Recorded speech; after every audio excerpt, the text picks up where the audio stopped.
I'd like to thank very much the colleagues who organized this meeting, in particular Dr. Helen Haldecott, and also the press for expressing their interest by being present. This presentation is a little bit out of the main type of presentations you have heard, and it's a little bit technically complicated, so forgive me if I over or under aim my explanations. For those who know the subject, it may be too simple, and for those who are not very much in the line of this kind of work, it may not be clear, so please look me up. In any event, this is to stress that this is not a first observation.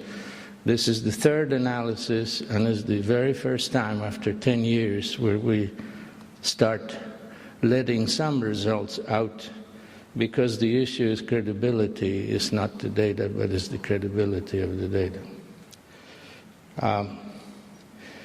For general, those who teach and have students or young researchers, I think the news releases by the WHO or the IAEA are masterpieces of language manipulation. So I would like to call your attention that IAEA now is basically behind WHO, so their declarations now are given to the young people in the name of the World Health Organization, to which they should trust. Because if they don't trust the World Health Organization, then how can they trust much else? So the last one was in February 28th. And notice the similarities and the little nuances that are different. And one of those that I will show, the 205 declaration, is that now low-dose radiation appears as an if. And also the 100 millisieverts, the 100 gold standard, now appears to be lower. But all of that is sort of a nuanced thing.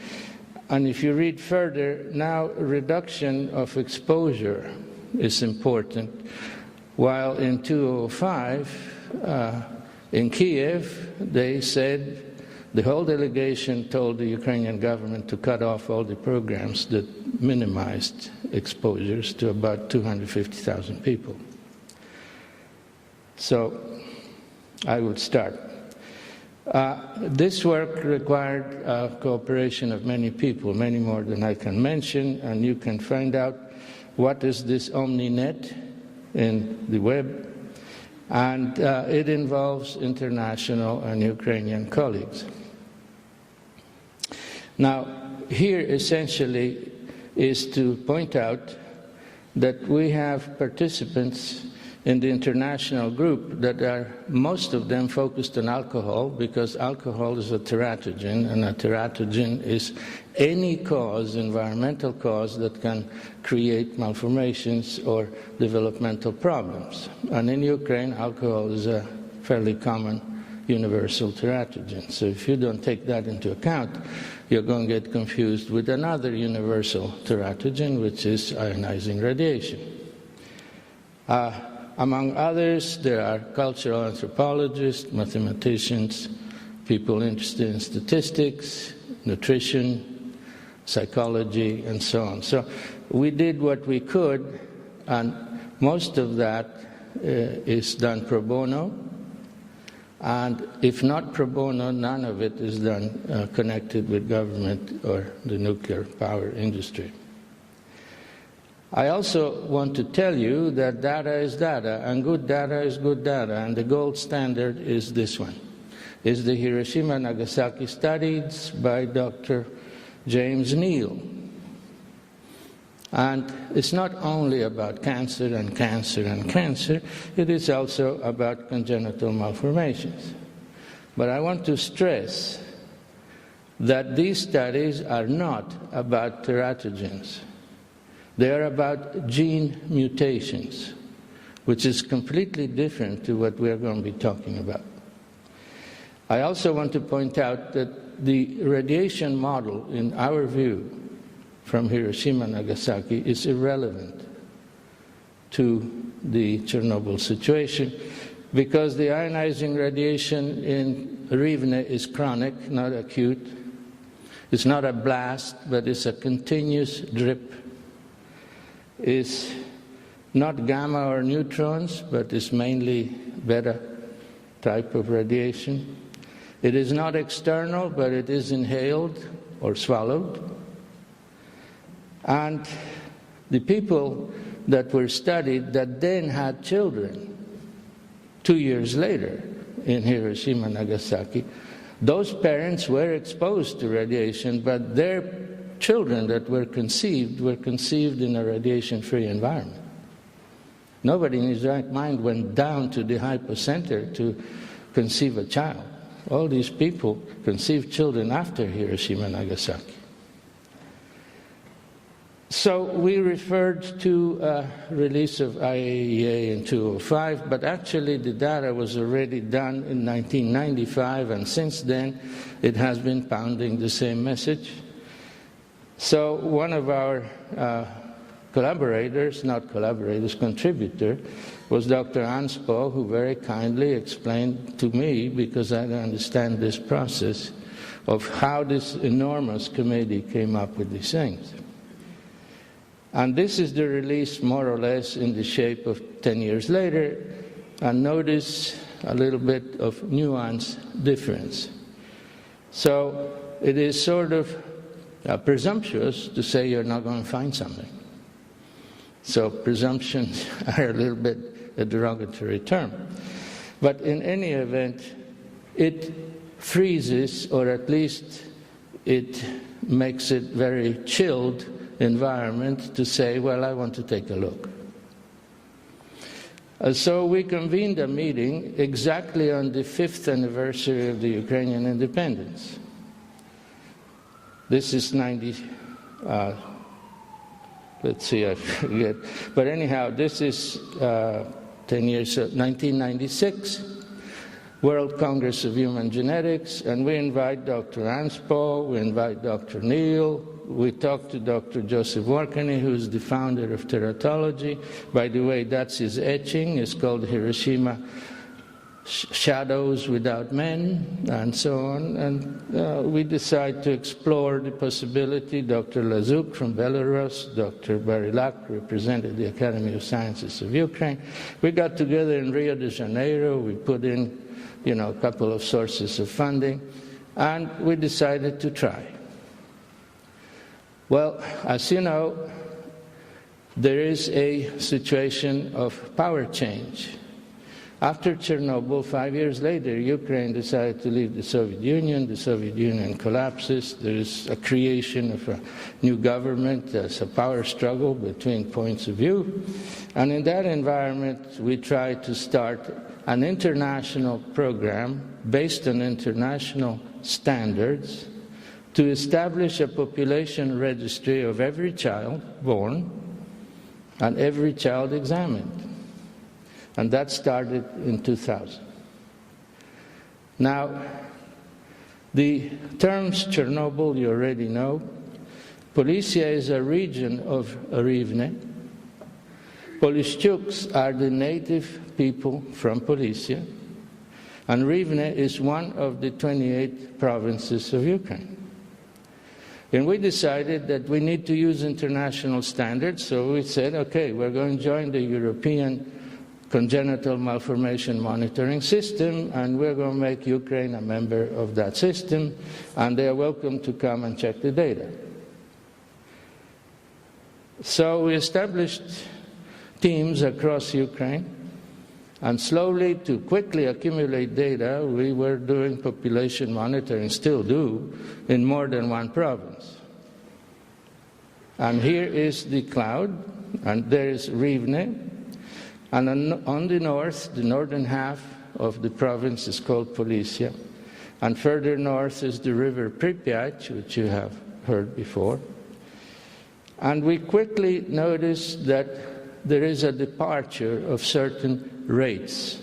And if you look at neural tube defects, EuroCat reports 10.2, we begin to see 18.5, and we notice anencephaly goes higher, and microcephaly is higher, and anophthalmia is higher, so it's a hypothesis. Let's then see what we can do. Let's put our very limited resources and crank it up. Then we realized that maybe we should concentrate on the dirtiest of the provinces, so we publish here and there, and we study Polish chooks, and we put something in human biology because a population isolate, and they may be inbred, and they look like Cajuns in Louisiana, and so on. And here's the province. The northern half of the province geologically is different. It has no clay, virtually, no binders. So the radiation that fell, plus the index of transfer of that radiation to woods, to trees, to nutrients, to grass, is so much higher that in fact this is more contaminated than Zhytomyr, which is right next to Chernobyl. So this is the most contaminated area in Ukraine. And we also notice that the northern 3 counties are of particular interest. They are the most isolated, and I will come back to that. And they have seasonal flooding, just like in Louisiana. And that gives legs to a lot of radiation. It can move. So it's an ecologic isolate, it's a population isolate. As an isolate, they marry each other, and it has the highest index of transfer of cesium from soil to plant. And they have to eat or die from hunger, because they can't go anywhere to buy food. They can't go anywhere to heat, or else they freeze, so they burn radioactive wood. So, to summarize, special population, special ecology, special radiation, well, we have a real niche, ideal for multidisciplinary long-term studies of health impacts of anything. So we're not after selling that radiation is the only problem. We don't want children with congenital malformations, whatever the cause. So after confirmation, we are now starting this sort of presentations, and I'm going only to talk about Policia and Rivne, and only to talk about 2 or 3 anomalies, because as you know, there are 500 of them. And we did, at the same time, surveys to try to narrow down what could be the cause. But this is description. This is descriptive epidemiology, which is not designed to prove cause-effect. It is only designed to prove what's going on. So we know that the neural tube defects in Policia are the highest in Europe. And that's up to EuroCat to say no. They are funded by the European Union to do exactly that. We also know that microcephaly is the highest in Europe. And so is microphthalmia. 3 anomalies that are known to be associated with either alcohol or with either or both ionizing radiation, but there are little differences. So naturally, we were very lucky to have one of the longest NIH-funded projects to detect early as possible, fetal alcohol syndromes before birth of these children. So we start with teratogenic risks. Let's start with alcohol. That's where the money is, that's where the bank is, that's where the NIH pays for people to do, so we do. And we conclude that that cannot be an explanation of what we see in Policia. So we see a couple of thousand women at considerable effort, we screen them, and we demonstrate that actually in Policia, these women that are pregnant drink much less, not much more, than the other women that live in different cities. Secondly, we look at where do we find FASD, fetal alcohol spectrum disorders, and we find many more elsewhere. So the rates are higher away from Policia than in Policia. So we now look at radiation. Well, we don't have money, we don't have expertise, you are the experts, we're just plain pediatricians. We are pedestrian pediatricians. So, but we know that radiation has legs, and they get mobilized regularly. The fires occur every summer.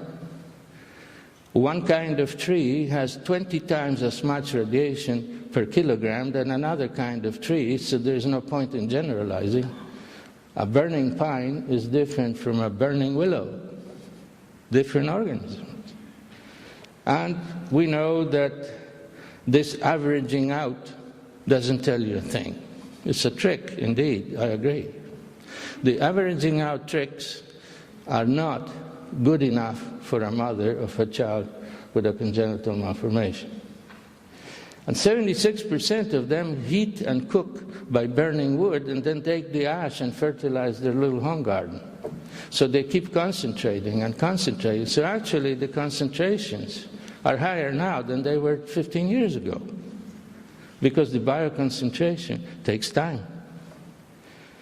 And so the pregnant women do the easy task. They go and burn dried potato stems. The potato harvest is do or die. Potato is a central element of nutrition. And if you're old enough, sit home and burn radioactive wood and stay warm and cook potato pancakes. And you can go and get blintzes here in New York, in the Carnegie Deli, and they're terrible, so don't order them. Just take a look at them. So what do? We collect these plants and look at what's in them. So if a woman can incorporate radiation, can a potato? I presume it can incorporate. So we look, and to our surprise, we find strontium. We don't believe it. We run it again. And there it is. So we have a ratio of how much cesium to strontium, but all the measures and all the public health is based on cesium. We ignore strontium, and strontium for a fetus is much more important than we believe, because potassium is everywhere, but strontium has to go to specialized enzymes and skeletons and teeth and dentin and all kinds of other things, and it's going to stay with that child until it dies. So it's going to be radiating.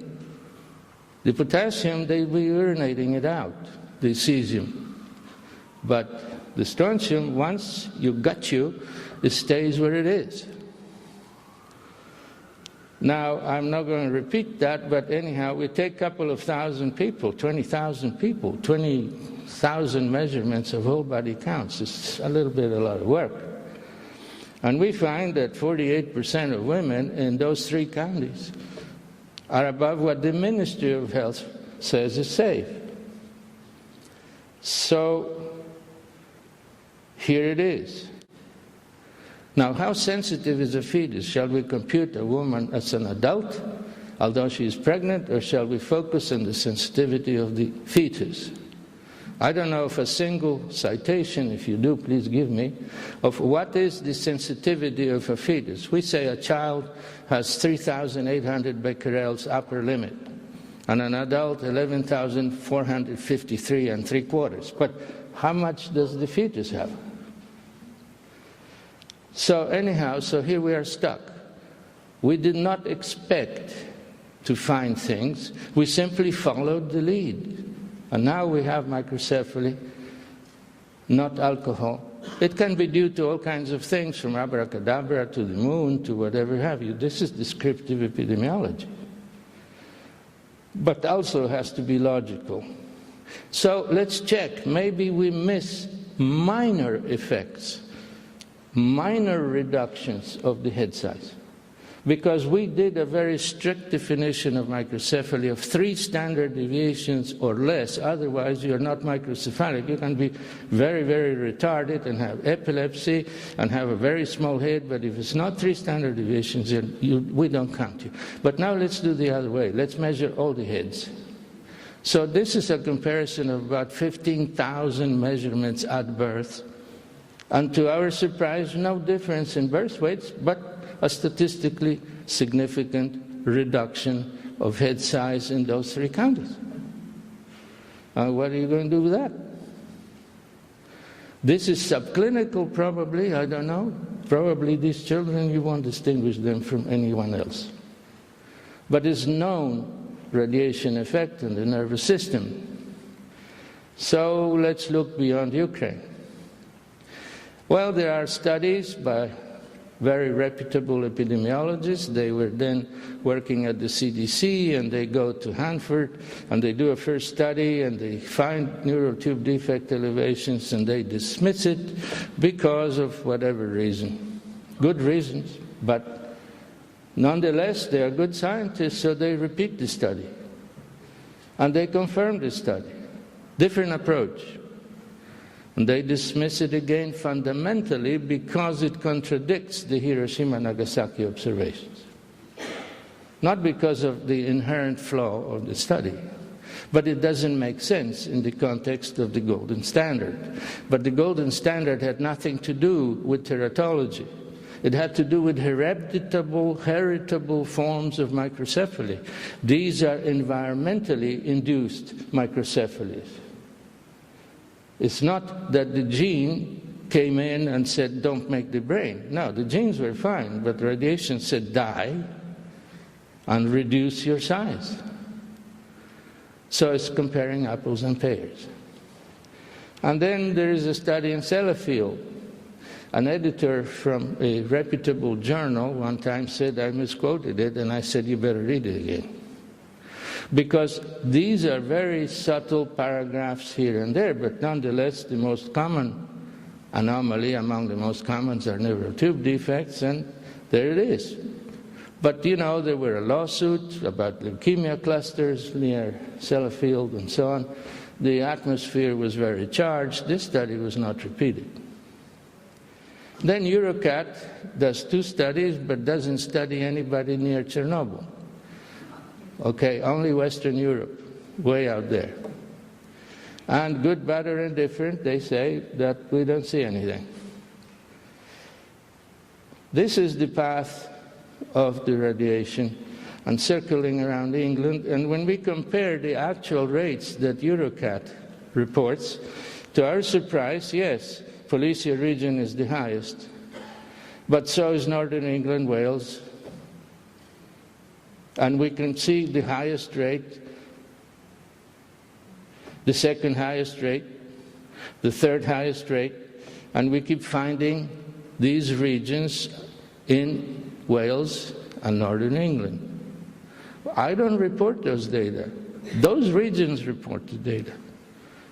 They don't report to me, they report to EuroCat, and we report to EuroCat, and supposedly we are trying to use the same methods, but it is imprudent to statistically compare these things because still there are a lot of confounding factors that one didn't explore, but simply it's an informational piece.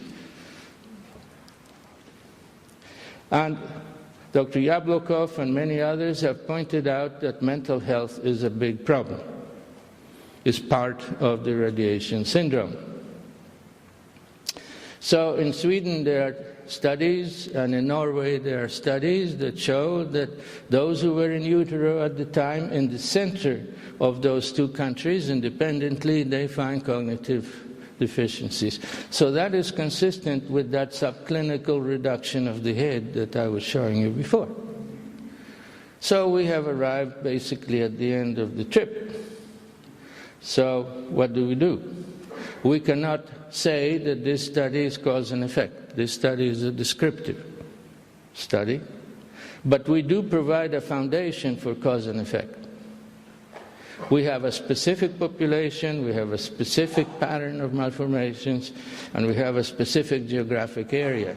Rather than running around and reassembling the liquidators and getting at random a bunch of mix-up ethnologies and different varieties of people and then extrapolating results.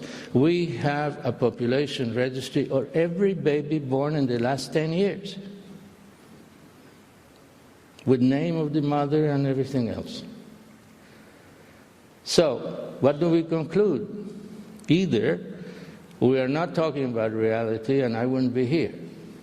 We waited for 3 analyses, and I think that, from our side, that's not so. Now, Those who think that this is unreal, whether they are IAEA or whoever, they are welcome to come and check the data.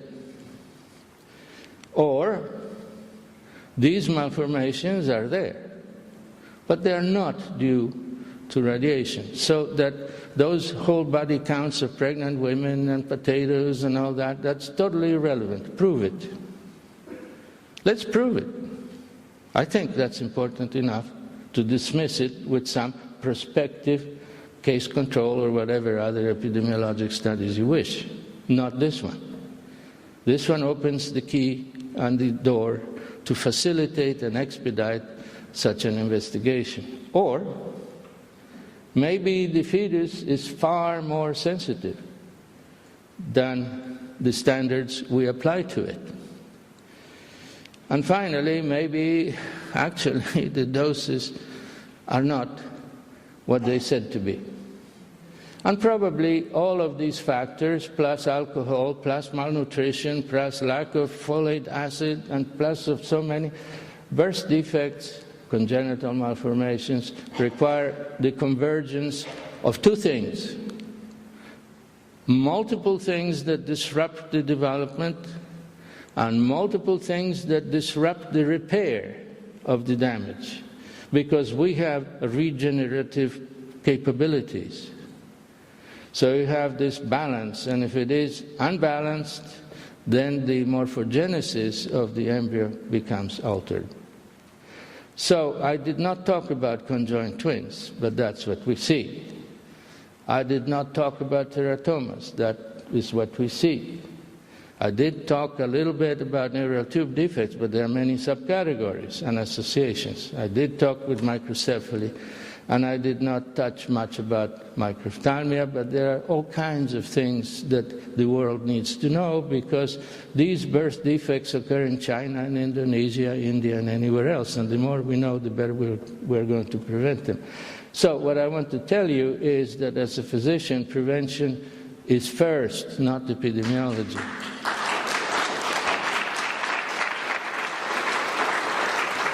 And we know how to prevent. We know that in China, this is J.R. Berry, a good friend, who spent part of his life, his children went to school in China in order to do this, that he proved conclusively that you can reduce 50% or more neural tube defects by one pill that costs, you can get about 60 pills for 60 days for the price of one pack of cigarettes.